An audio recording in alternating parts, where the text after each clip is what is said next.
સુરતમાં કીર્તિ પટેલ ફરી વિવાદમાં આવી છે। જાહેરમાં ફટાકડા ફોડતો વિડીયો વાયરલ થયો છે। ફટાકડા ફોડી જાહેરનામાનું ઉલ્લંઘન કર્યું છે। કીર્તિ પટેલ અપશબ્દો બોલતી પણ જોવા મળી છે। વિડીયો કયા વિસ્તારનો છે તે જાણી શકાયું નથી। પોલીસની કામગીરી પર પણ સવાલો ઊભા થઈ રહ્યા છે। મહત્વનું છે કે હાલ સમગ્ર મામલે સુરત પોલીસ તરફથી કોઈ સત્તાવાર નિવેદન કે કાર્યવાહી અંગે માહિતી સામે નથી આવી। જો તપાસમાં જાહેરનામા ભંગની બાબત સામે આવશે તો પોલીસ દ્વારા નિયમ મુજબ કાર્યવાહી થઈ શકે છે। બીજી તરફ સવાલો પણ ઉઠ્યા છે કે કીર્તિએ જાહેરમાં ધડાકા કર્યા છે તો એ સમયે પોલીસ ક્યાં હતી? સાથે જ સવાલ એ પણ છે કે હવે વિડીયો સામે આવ્યા બાદ પોલીસ અન્ય સ્ટન્ટ બાજુની જેમ કીર્તિ અને તેના સાગરીતોને કાન પકડાવી નિયમોનું ભાન કરાવે છે કે નહીં?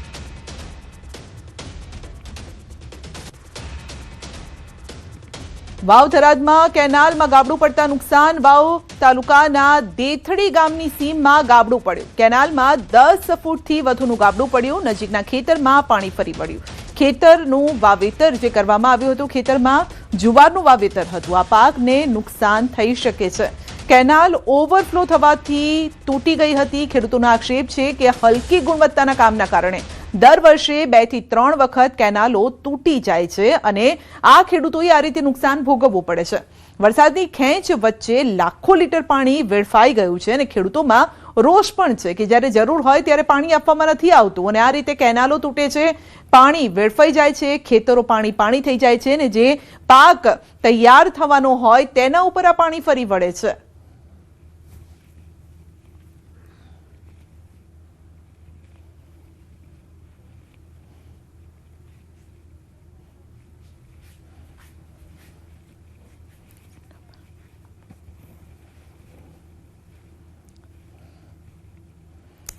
તો નગરચર્યાએ નીકળેલા જગતના જે નાથ છે તે હવે સરસપુરથી નીકળી રહ્યા છે અને નિજ મંદિરે પાછા ફરશે।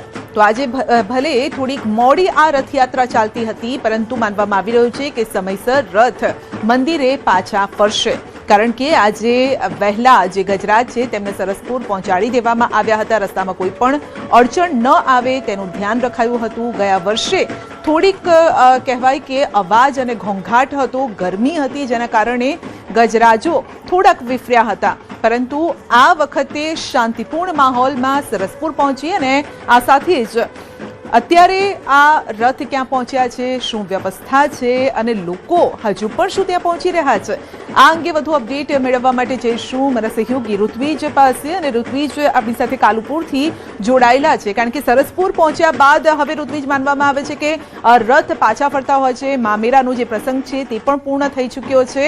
અત્યારે શું સ્ટેટસ છે, આ રથ ક્યાં પહોંચ્યા છે અને આપ જ્યાં છો લોકેશન પર ત્યાં શું વ્યવસ્થા?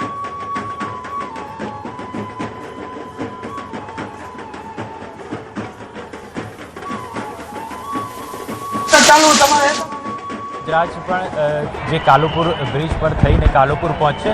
આપ દ્રશ્યની અંદર હાલ જોઈ શકો છો જે કાલુપુર દરવાજા પાસેની આ માહોલ છે કે જ્યાં મોટી સંખ્યામાં ભક્તોનું ઘોડાપુર છે તે જોવા મળી રહ્યું છે કારણ કે હવે ભગવાનના મોસાળમાંથી જે રથયાત્રા છે તે પરત ફરશે અને કાલુપુર બ્રિજ થઈ કાલુપુરથી દિલ્હી ચકલા પ્રેમ દરવાજા થઈ અને જે રંગીલા ચોકી થઈને નિજ મંદિર તરફ રથયાત્રા છે તે પ્રયાણ કરશે। તો થોડી જ વારની અંદર અહીં ગજરાજનું આગમન થશે।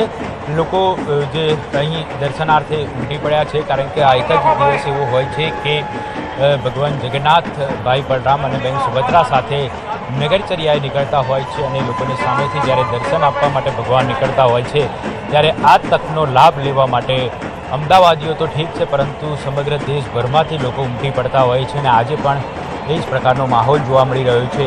જો કે ગરમીનું થોડું પ્રમાણ વધારે છે પણ ભક્તોનો જે ઉત્સાહ છે તે એટલા જ પ્રમાણની અંદર જોવા મળી રહ્યો છે જાણે કે ગરમીની કોઈ અસર જ ન હોય તે પ્રકારનો માહોલ છે તે અહીં જોવા મળી રહ્યો છે કારણ કે આપ જે કાલુપુર બ્રિજ ઉપરના જે દ્રશ્યો જોઈ શકો છો અહીંથી સરસપુર તરફ જવાનો જે રોડ છે આ બ્રિજ ઉપરના દ્રશ્ય પરથી જ અંદાજ લગાવી શકાય છે કે લોકોનો ઉત્સાહ કેટલો છે, લોકોનો માહોલ જે કહેવાય કે અહીંનો જે માહોલ છે તે જ બતાવી શકે છે કે લોકો હાલ ભગવાનના દર્શન કરવા માટે આતુર બન્યા છે।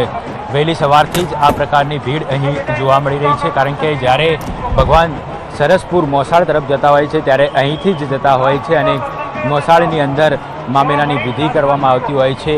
ત્યાં જે રથયાત્રાની અંદર જોડાયેલા ભક્તો હોય છે તેઓ માટે ભોજનની વ્યવસ્થા કરવામાં આવતી હોય છે। લગભગ 11થી વધારે જે પોળો છે કે જ્યાં અવિરતપણે રસોડું ચાલતું હોય છે। છેલ્લા 15 દિવસથી તેઓ આ રસોડા માટેની તૈયારીઓ કરતા હોય છે અને લાખોની સંખ્યામાં ભક્તજનો છે તે ભગવાનના મોસાળ એવા સરસપુરની અંદર પ્રસાદ લેતા હોય છે, જ્યાં ખલાસી ભાઈઓ પણ પોતાનું જે ભોજન લેતા હોય છે। આ ઉપરાંત જે ગજરાજ છે તે ગજરાજને પણ ત્યાં ભોજન પીરસવામાં આવતું હોય છે। એટલે ટૂંક સમયની અંદર જ ગજરાજ છે તે હવે કાલુપુર પહોંચશે અને ત્યારબાદ અહીંથી નિજ મંદિર તરફ પ્રયાણ કરશે।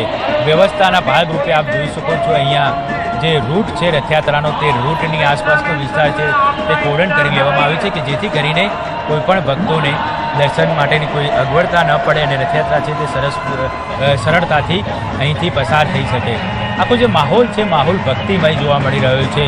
જય રણછોડ માખણ ચોર, જય જગન્નાથ, મંદિરમાં કોણ છે રાજા રણછોડ છે ના નાદ સાથે આખું જે વાતાવરણ છે તે ભક્તિમય જોવા મળી રહ્યું છે અને લોકો પણ હાલ આપ જોઈ શકો છો જે ભજનના તાલે હાલ લોકો ઝૂમી રહ્યા છે। મહત્ત્વની બાબતની એ છે કે આ વર્ષે જ્યારે ગરમીનું પ્રમાણ વધારે જોવા મળી રહ્યું છે ત્યારે જે અમદાવાદ ફાયર બ્રિગેડ દ્વારા લોકોને ઠંડકનો અહેસાસ થાય તે માટે જે પાણીનો છંટકાવ પણ કરવામાં આવી રહ્યો છે। થોડી થોડી વારે અહીં લોકો પર પાણીનો છંટકાવ પણ કરવામાં આવી રહ્યો છે જેથી કરીને ગરમીની કોઈ અસર ના થાય। જો કે આ વર્ષે ડિહાઇડ્રેશનના કેસીસ પણ વધારે હોય તેવું લાગી રહ્યું છે, કારણ કે અનેક લોકોને હોસ્પિટલ તરફ લઈ જવાની ફરજ પડી છે। લોકોને ક્યાંક ને ક્યાંક ગરમીની અસર થઈ હોય તેવું લાગી રહ્યું છે, પરંતુ જે ટ્રાફિકના જવાનો હોય, સ્થાનિક પોલીસ હોય અથવા તો જે સ્વયંસેવકો હોય તે તમામ લોકો દ્વારા જે 108 એમ્બ્યુલન્સ છે તેને જે તે હોસ્પિટલ સુધી પહોંચવા માટેની ખૂબ જ સારી વ્યવસ્થા પણ કરવામાં આવી છે। ઉપરાંત જે અહીંથી કાલુપુર રેલવે સ્ટેશન તરફ જવાનો રસ્તો છે એટલે આપ જોઈ શકો છો જે મુસાફરો છે તેઓને પણ કોઈ અગવડતા ન પડે તેની તકેદારીના ભાગરૂપે અહીંથી રેલવે સ્ટેશન તરફ રવાના કરવામાં આવી રહ્યા છે।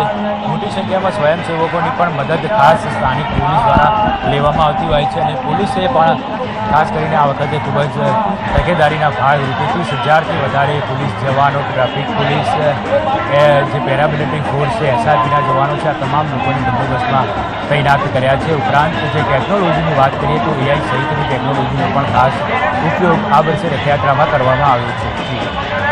જી ઋત્વિજ, સામાન્ય રીતે આપ આટલા વર્ષોથી રથયાત્રાને કવર કરો છો, દર વખતની રથયાત્રા આ વખતની રથયાત્રા કઈ રીતે અલગ છે? કારણ કે હવે તો ટેકનોલોજી સાથે હવે આખી આ રથયાત્રા પણ જોડાઈ ગઈ છે, જે રીતે આપ પણ કહી રહ્યા છો AI ટેકનોલોજીથી સજ્જ થયા છો। પોલીસ જવાનોને પણ સવારે જ્યારે રાતનો સમય હતો એટલે કે વહેલી સવારનો સમય હતો તો સ્પેશિયલ લાઇટ એમને આપવામાં આવી હતી ખભા ઉપર। આ સાથે અલગ અલગ રીતે પાણીનો છંટકાવ, સામાન્ય રીતે આપણે જોતા હોઈએ છીએ કે જે રસ્તેથી રથ પસાર થાય તો ખલાસી ભાઈઓ પણ પરસેવેથી રેપઝેપ થઈ જતા હોય છે, ગરમી પણ હોય છે, તો ખલાસી ભાઈઓ ઉપર જે સ્થાનિકો હોય, પોળના સ્થાનિકો હોય તેઓ ધાબા પરથી પાણી રેડતા હોય છે, પરંતુ આ સાથે આ વખતે ફાયર વિભાગ તરફથી આ વ્યવસ્થા કરવામાં આવી છે। પરંતુ આ વચ્ચે મહત્વના સમાચાર, કચ્છમાં ભૂકંપના આંચકા અનુભવાયા છે। 3 મિનિટમાં 2 ભૂકંપના આંચકા આવ્યા છે। આજે બપોરે માત્ર 3 મિનિટના અંતરમાં 2 ભૂકંપના આંચકા આવ્યા છે। તો પ્રથમ આંચકો બપોરે 2:20 આવ્યો તો ખાવડા નજીક 3.6ની તીવ્રતાનો આ આંચકો નોંધાયો છે, જ્યારે કે ત્યારબાદ બપોરે 2:23 એટલે ફક્ત 3 મિનિટનું અંતર હતું અને 3 મિનિટમાં 2 મોટા આંચકા। 2:23 ધોળાવીરા નજીક 3.2ની તીવ્રતાનો ભૂકંપનો આંચકો નોંધાયો છે। કચ્છ જિલ્લામાં આવેલી 10થી પણ વધુ સક્રિય ફોલ્ટ લાઇનના કારણે અહીં અવારનવાર ભૂકંપના આંચકા અનુભવાતા હોય છે, પરંતુ આજે જ કચ્છી માંડુઓનું આ નવું વર્ષ છે। આજે આ ભૂકંપનો આંચકો મળી રહ્યો છે। એક તરફ લોકો ખુશીમાં હતા અને બીજી તરફ આંચકો મળ્યો છે। એક તરફ વરસાદની પણ ખુશી હતી। મેહુલ સહયોગી વધુ અપડેટ સાથે આપણી સાથે જોડાઈ રહ્યા છે। જી મેહુલ, નવા વર્ષે જ ભૂકંપનો આંચકો